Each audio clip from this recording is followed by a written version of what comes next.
Magandang araw ng Martes sa inyo lahat.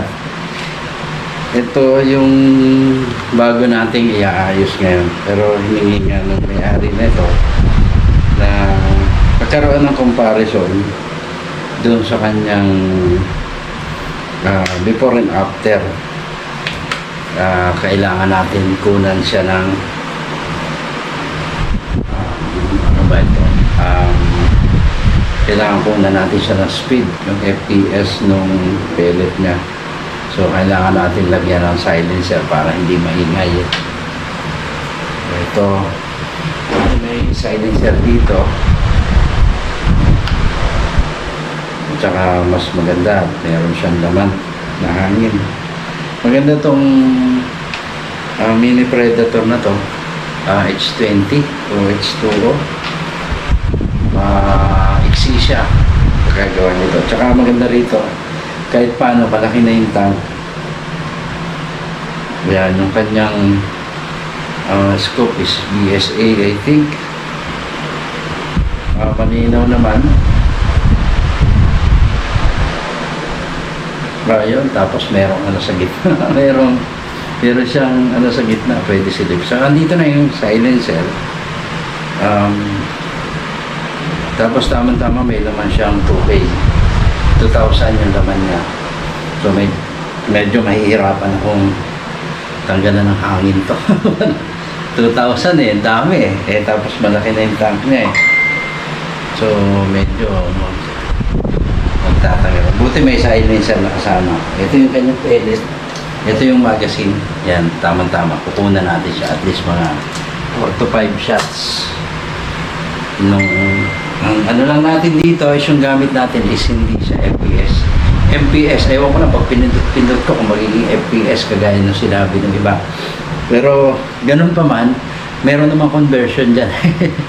Titingnan lang natin yung lalabas na numbers. So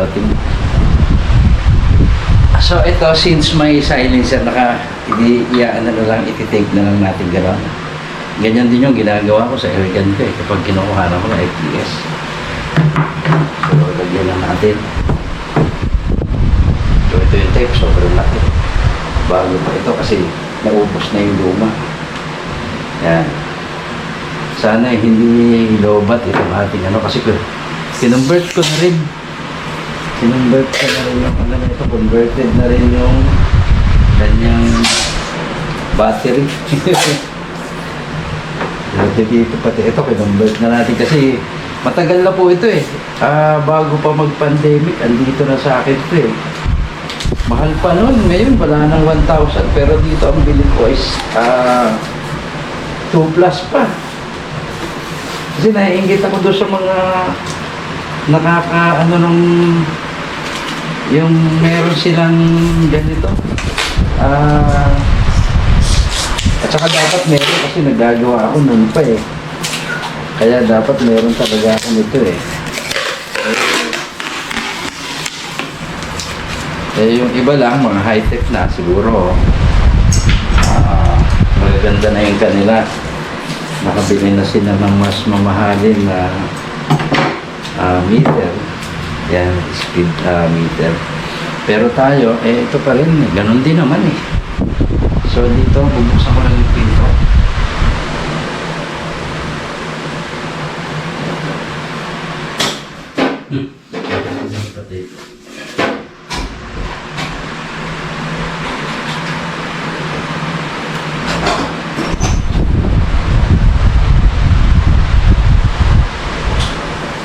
So ayun, yun yung ating target.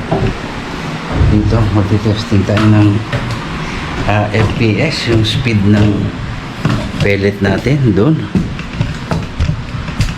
So ayan, para ano natin, walang hinto. Kunin natin lang yung magazine.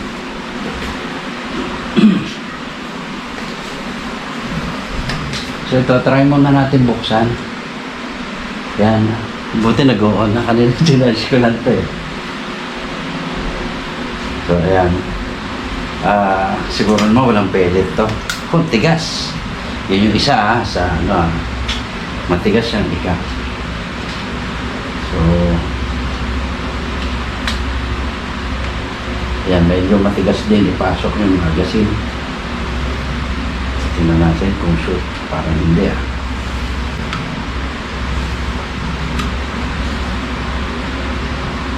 Yun, medyo magalit lang pala itulak. So try natin una. O, 188. Ayan o, 188. May pakita ko sa inyo. 5 set eh. Una, 188. Then, 185.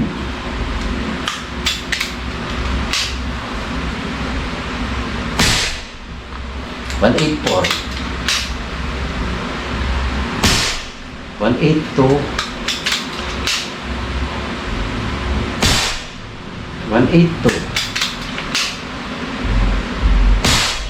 184.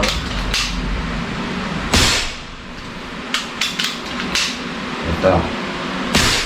179. So medyo bumaba. 177. 176. So wala na. So ubos na yung laman. Yan. Ang hirap, mali pa rin. Ang hirap itulak. Ayusin din natin to para hindi ganito kahirap yung magazine. Ang ganit. So ayan. Una, i-ano natin, i-assess natin, no? Una, na ano niya. Ayun, sobrang antigas. Kawawa yung mechanism nito. Tapos, oh, grabe ang ganit. Pag sa decacker, doon mo malalaman. Oh, ang ganit. Grabe. So, yun. Bukod sa persado na spring, yung trigger mechanism, cocking mechanism, bukod doon na siya ay persado. Mababa. 177 lang. 184 pinakamataas ang makikita natin. Pakita ko sa inyo. Dito tayo sa medyo maliwanag. Yan, pasensya na kayo, may nagpapanday po sa kapitbahay natin. So ayun, medyo duling yung ating medyo duling yung ating diba? Kaya pala hindi sumusunod ba isa. Medyo duling pala dito. I-adjust para kaya adjust to. Ayun, na-adjust pala doon. So kaya pala medyo duling the place. So ito, titingnan natin, no? Ay, sa akin sumusunod eh. Tanggalin ko na lang dito. Yan, tatanggalin din na natin yan. Makikita natin dyan. Baba eh. Yan. Isang din. Ibaba ko na natin dito. So, ayan. Tingnan natin kung malalabas So, ayan yung 188. Yan. 188. Then yung 2, 185. 3. Ayan, 3. 184. Ayan, 182. Ayan, 5, 182. 6, 184. 7, 179. Then, 177. 8, 9. Ayan, pang 9, 176. Yung 10, wala na. Wala na yung 10. So, hindi umabot ng 10. Yan. So, ayun. Yun ay kung i-convert natin. Kung i-convert natin sa FPS, ito. Buha tayo ng Yan, buha tayo ng cellphone para sa conversion. Ayan. Sa Google lang po. Yan, sa Google. I-check natin MPS. Yan, yung pinakauna. MPS, yung meter per second, no? To FPS. Yan. Ayan, no? So, 3.281 per Yung po conversion, ang isang MPS is equivalent to 3.281 per second. So, yan. So, dito, ita-type natin. Yan, ita-type lang po dyan sa bandang itaas ng ano. Yan, dito, sa may 1. Yung 177, I think ito yung magagawa nyo na makakaya ninyo para ayun, ano siya sa normal. At tayo naman, ganun din. Ganun natin. Isa, igagawa tayo, technical, yung ating, nalalaman ko, siya, technical knowledge natin, at yung, ano naman dyan yung, kumbaga, iba tawag dyan, yung, kailangan may uwido lang tayo, yung tawag nila dyan, IQ ba? So, meron tayong konti nun. Kaya yun ang gagawin natin. Salamat muli. Sana yung maging maganda at productive yung pagkakaibigan. Hindi naman sila gaano malayo sa atin. Kaya siguro malimit akong makakapunta doon pag-testing ng mga ginagawa natin. Since tayo ay nag-start na rin gumawa ng barrel pa isa-isa. Gusto ko mismo sa airgun ko mismo, doon ko masubukan yung pinakamahusay na performance niya. Kaya hanggang ngayon hindi pa ako kontento. Although na ipag-target ko na siya ng 50 meters, na-testing ko na siya ng 50 meters, maganda, nakita ko okay. Pero gusto ko siyang subukan na mas malayo pa at mas mas tindihan ba para yun talagang masigurado ko sa sarili ko. Ayaw ko kasi ng sabihin sa akin pag yung sir, mahal para sa presyo niya yung kasi hindi naman din maganda tumama. So, hindi lang mahal yon kasi hindi dapat ibenta pa yun. So, hanggang dito na lang. Kakita-kita po tayo ulit. At meron pa naman tayong tatapusin at meron pa dyan may mga ginagawa nga pala, pasensya kay Sir Durate at saka kay Sir Alvin. Ayan po, patapos na yung isa. Okay na yung kanyang yung gagawa ko na lang, thread na lang. Yan, i-thread na lang natin. May pagsusukatan naman ako dyan. So, pag nalagyan ng thread, divider at saka na lang, yung laman na lang sa loob. So, naman, okay naman. So, ayan, sige, kita-kita tayo ulit next vlog na. Yung laman ng pleno mo na ilabas na, yun lang ang mailalabas na. Tapos kailangan pa nito, itutune pa natin to, marami pang bubuksan pa natin to para maitama. Napakaganito, pagka dito sa dikakan, malaman mo kung gaano kaganito. Kailangan ko pang pumersang maigi para lang maikak. Samantalang yan, dapat yan, at least pag hinila mong ganon, easy lang, okay na. Ako, nakalagay pa yung dulo ng daliri ko dito, pero kailangan ko pang pumersa. So, napakatigas. Tapos, ang persado yung cocking mechanism mo, yung trigger mechanism, yung hammer mo, yung spring mo, persado yung lahat. Kaya, ayun, madali yan masisira kapag ganyan. Tapos hindi siya accurate kasi sobrang bagsik.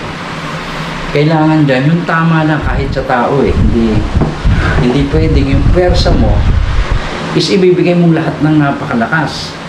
Mas consistent kung yung tamang lang, let's say naglalaro ka ng baseball, hindi yung palo na talagang ubos yung lakas mo. Yung tamang palo lang, natatama na gano'n sa bola. So, yun lang. Tama na, enough na yun. Dapat enough yun, yung gano'n. Yung bang tama lang yung tension na pinipitik lang ng spring yung hammer, yung kanyang firing pin is gumagalaw na sa kagad siya.